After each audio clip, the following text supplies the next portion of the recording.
So let's get into the real reason why I am posting this video, and a lot has changed. I've made a huge life decision and I'm going vegan, period. A lot went into me going vegan. Let me just start off by saying this: I love meats. My favorite is red meat. My favorite food is steak. Like, I love meat. I love goat meat. I like lamb, steak, ground beef. Like, I'm obsessed with red meat. I, out of all people in this world, never thought that I would be able to stop eating red meat, okay? Hear me out.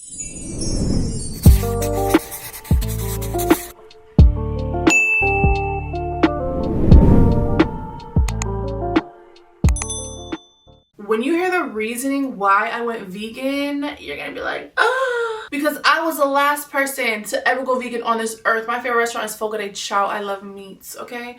If y'all don't know what Fogo de Chao is, that's a Brazilian steakhouse where they just bring meats. They just keep bringing meat, pause. Oh, they just keep bringing meat and more meat and more meat and bacon wrapped chicken and bacon wrapped steak and garlic steak and lamb chops, top sirloin, bottom sirloin, half sirloin, whole sirloin, freaking porterhouse. Like, Fogo de Chao is that shit, okay? And for me to stop eating red meat, just listen to the video, okay? I'm gonna tell you first how I started this journey. I've been at a plateau where I want to lose weight. Now, this is not the reason why I stopped eating red meat, but I'm at a plateau where I stopped losing weight. I go to the gym 3 times a week for years.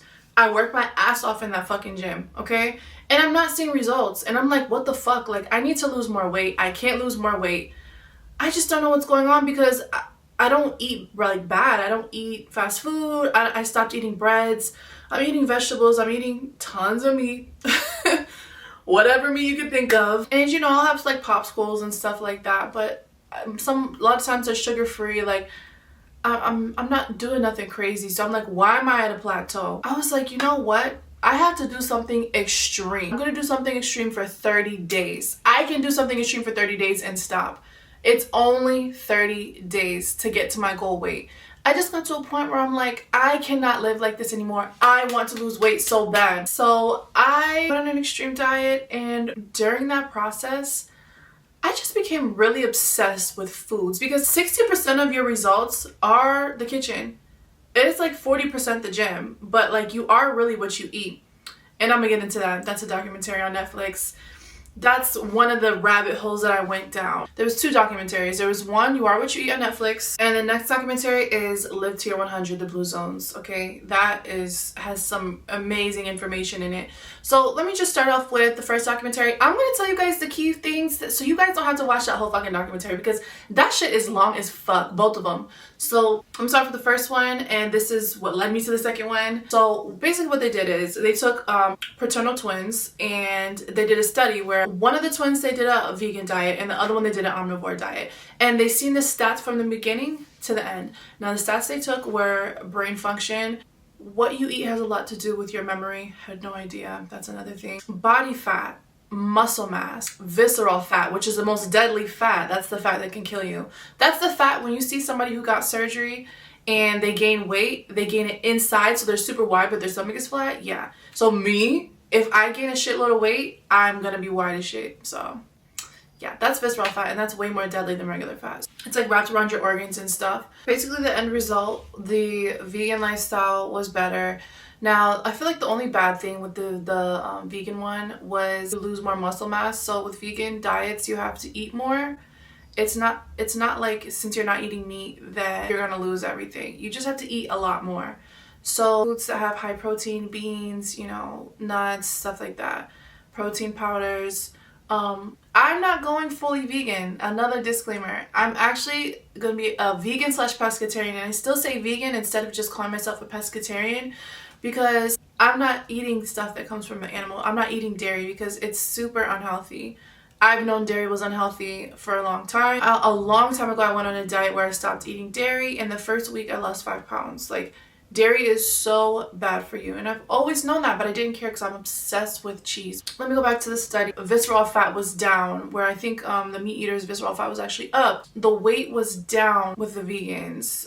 The weight was a little bit up, sometimes the same with the omnivores. Overall, processed and red meats are so bad for you. This is like a known fact. It's a study. It's scientifically proven. You can get cancer the same way from processed meats and red meats, the same way you can get it from cigarettes. That is enough for me. All these people who have died from cancer in America, it's like, what if a lot of them were for eating red meat?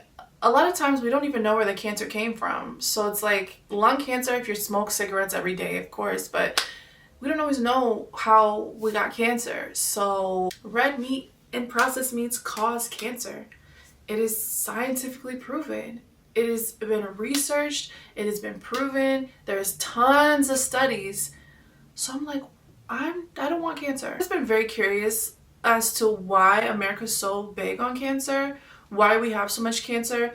I just feel like the air is different. The 5G, the radio waves, and you know, the foods we eat, the processed stuff that's in our foods. Like, you don't have to do research to know that America has the most people with cancer. And going vegan lessens that. Also, which brings me to my next documentary, which is a really important documentary. It's called Live to 100. Have you ever thought about how people in America die from natural causes at like 80? That is not normal. We should not be dying that young from natural causes. There's people in the countries. I seen a man in Okinawa. He was like 100 and something, balancing on his hands, swinging his legs. Like, what? They live different. So this study was basically going around the world and seeing what zones, they're called blue zones, and they're zones where a lot of people live till like 100. They have healthier habits over there. They're eating different foods. Their food is grown. You know, it's not processed or anything. So one of the first places was Okinawa, Japan, and most people over there live to 100, over 100, and they're thriving. Like, if you see somebody who's 100 in America, they're like dying on their deathbed. They're in the hospital on like breathing tubes, you know? It's not very common that you're gonna see a healthy 100-year-old in America. So these people are like, they have energy, they are doing outside work, they are planting in their gardens, bending over. Also, they sit on the floor, so they have to get up like 30 times a day. That's another thing. They sit on the floor. I'm not saying sit on the floor. Just being more active, not being so lazy. Like, everything in America is made for us to be lazy. A lazy boy recliner, a washer and dryer, a microwave, a vacuum.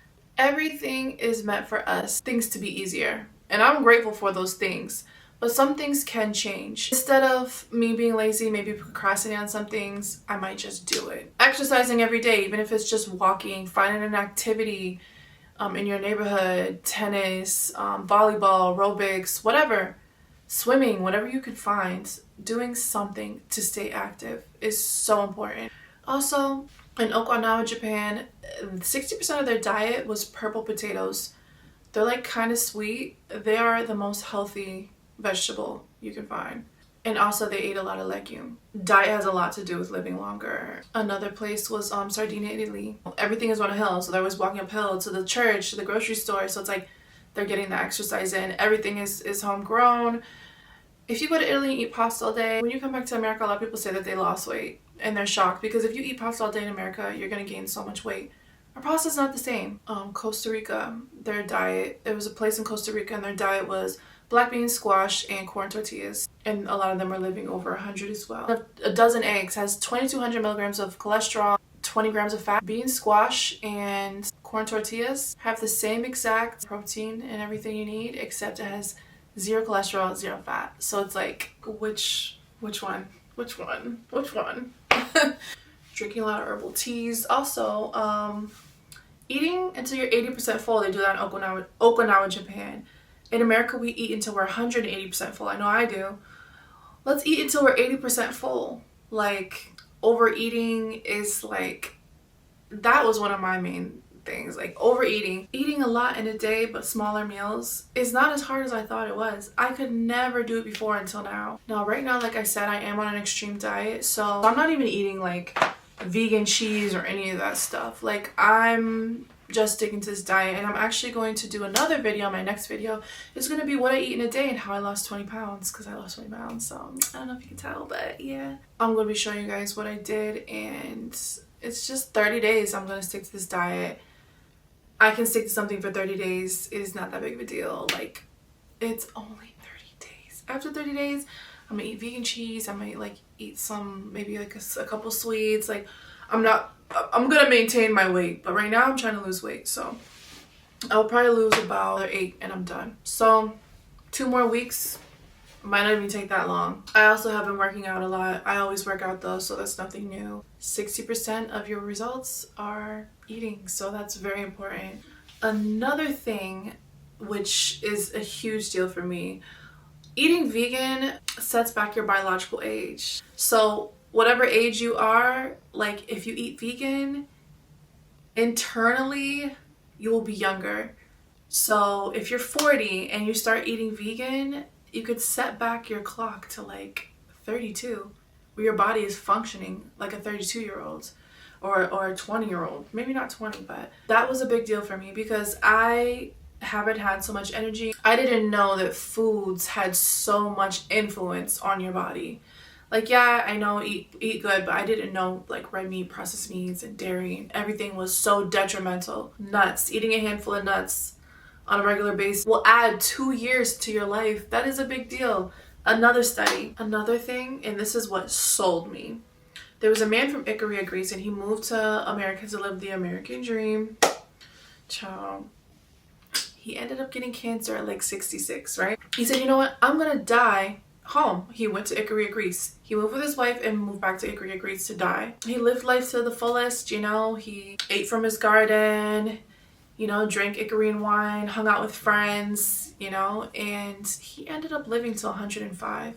He said he forgot to die. So let me just say this. Do you know, or have you ever heard of anybody in America who had terminal cancer and did not take medicine and did not do chemo and ended up beating it and living to 30 years, 40 years later? Like, it's just not a thing over here. The air is different over there too, of course, but there's so many things you can do. So many things you can do to live longer, to prevent certain things, prevent certain health issues. Going vegan also helps prevent Alzheimer's. It helps prevent dementia. Those are big things I do not ever want when I'm older. People want to come to America and live the American dream. Like, the American dream will kill you. America is not a healthy place. Like, it's not. I would love to just like move to another country. Maybe I will later on. And just live completely different because America is just so unhealthy. So yeah, once I went down this rabbit hole, I was like, I'm going vegan / pescatarian because I can't give away seafood. I don't know. But would I be able to do this lifestyle change if I couldn't eat fish? I don't think so. Maybe. Yeah, I could. I just wouldn't be eating red meat. I'd just be eating chicken. Yeah, so for me, it's just, there's no benefits of eating red meat, processed meat. They taste good.